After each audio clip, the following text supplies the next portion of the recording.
This video is part of a sponsored project. LILYGO donated 14 C5 T-Dongles to help make this node cluster build possible. And Hedge from the Biscuit Shop donated a Biscuit Ultra toward the project as well. In this video, I'm going to show you my LILYGO T-Dongle C5 node cluster project. This is probably one of the easiest ways to get into node clusters for Wardriving. I'm going to break down what node clusters are, how they work with Wardriving, and why they can make the whole experience better. I'll also show you a few different versions of my project, from the early test builds all the way up to my final version. I'm also going to show you how to actually make a node cluster, use the web flasher, and connect your node to the Biscuit app so you can start using it in your own setup. Along the way, I'll give you my honest thoughts, a few recommendations, and show you how easy it is to flash a Wardriving node thanks to the Biscuit Shop node flasher. This project is simple, affordable, and a really cool way to start building your own Wardriving cluster setup. This video is for educational purposes only. Do not condone any illegal activity. Alright, before we actually get into the build, we need to quickly understand what node clusters are and how they work with Wardriving. In simple terms, instead of having one device doing all the scanning, a node cluster lets multiple devices work together to help collect more data during your Wardriving run. Now, the next thing we need to understand is the difference between a node and a manager. The easiest way to think about it is this. The manager is the device that controls the cluster. It keeps everything organized, handles the connection to the app, and manages what the other devices are doing. The nodes are the devices that help do the scanning. Their job is to focus on collecting signals and helping gather more data during your Wardriving run. So in my build, my Biscuit Pro is the manager. That is the device running the cluster and keeping everything connected to the Biscuit app. But what is really cool is that I also turn my Biscuit Ultra into a node, so now the Ultra is part of the cluster itself. The benefit of doing it this way is that the Ultra does not have to worry about managing everything. It can use its power to focus only on Wardriving and gathering signals. So the Pro is managing the setup, and the Ultra is doing what it does best, which is collecting data. Now, I'm able to do this because I currently have access to the beta firmware. This feature is not fully released to everybody yet, but it should be coming soon. All right, now we can get into the project and how to set up your C5 T-Dongle. But first, I want to give you a little warning. There is two T-Dongles that are for sale that look very similar, the S3 and the C5. You want to click on the C5 one. The C5 is what you need for this project. It's about $13. If you use my code GhostStrats on their website, you can save 5%. It also goes toward helping the channel. So the first thing you're going to do is just take the T-Dongle and just plug it right in the computer. You don't have to press any special buttons, just plug the T-Dongle into the computer. Then after you do that successfully, go ahead and go to the web flasher website. I'll leave a link in the description for this. Once you're on the website, click on connect. Make sure your T-Dongle is plugged in, and then you should see something that looks like this. Go ahead and click on that, click on connect, and then give it a moment. Then they're going to have another option over here, select board. Scroll all the way to the bottom where it says node, and then version, just click on current, and then program. This takes less than 2 minutes. Just let it finish. You should get a little green pop up on the bottom left when it's done. And you'll see it in a moment. And that's it. That's how easy it is to make a node. So my recommendation for this, I would start out with at least 6 nodes to start. So you have to just repeat this process 6 times with 6 different T-Dongle C5s. I noticed the biggest difference when I first started with 6. Would at least get 6 to start. Now I'm going to show you how to connect your node in the app and set it up. Now to connect your node to the app, go ahead and click on settings in the Biscuit app and scroll down until you see node management. And then you're going to click on nearby and then hit start. Now, once you do that, you should see something that says add to memory. Just hit that button that says add to memory, and that's it. So as soon as your node is plugged in, your Biscuit's going to recognize it and then give you the option to node cluster Wardrive. Now, you can also assign roles to your T-Dongle C5s in the settings, but I just recommend leaving it as default. Let it scan Wi-Fi. It's much better at reading Wi-Fi signals than Bluetooth. Now, when it comes to the USB hub, you can pretty much pick whatever you want. I just recommend getting a hub that looks just like this, where the ports are on the outside rather than on top of each other. My previous build was the other way around with this USB hub. I just noticed that it did get hot a lot.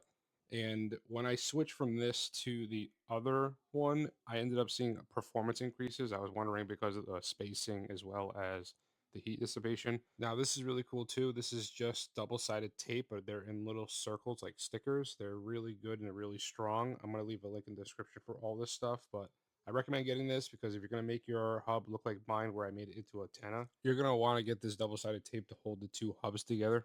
Now, when it comes to power, you can't just plug this into your car.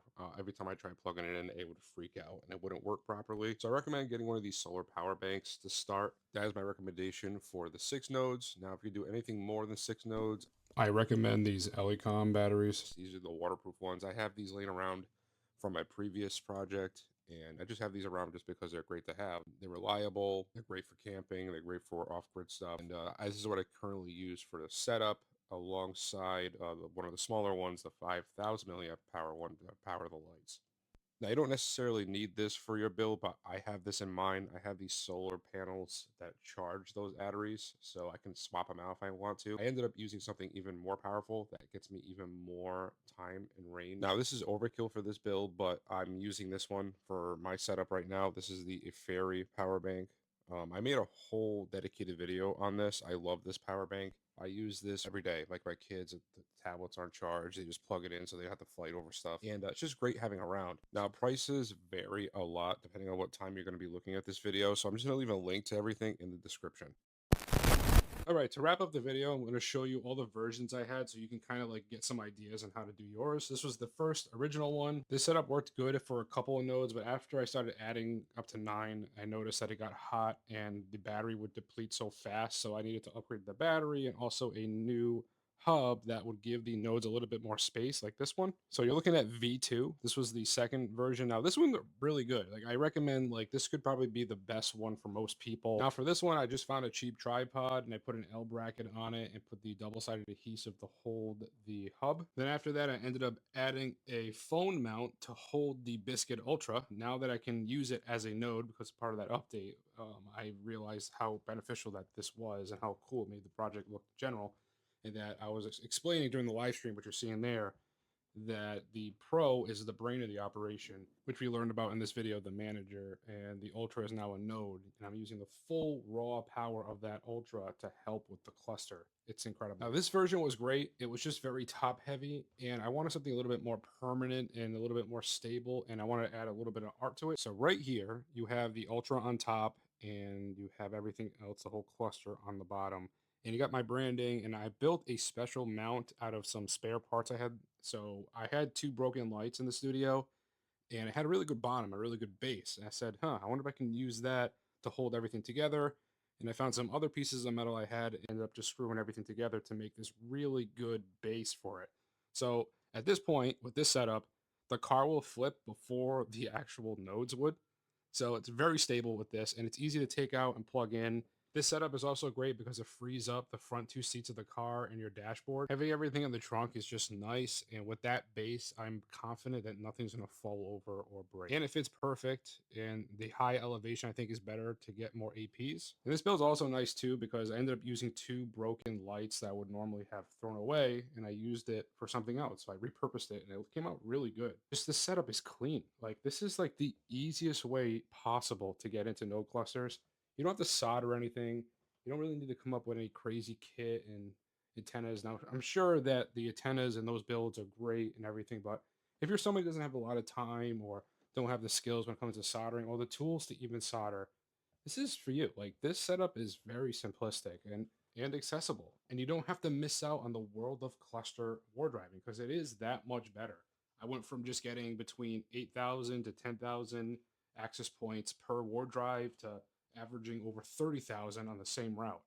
It works so much better, and it's fun and it's super easy to set up. We walk through everything in this video.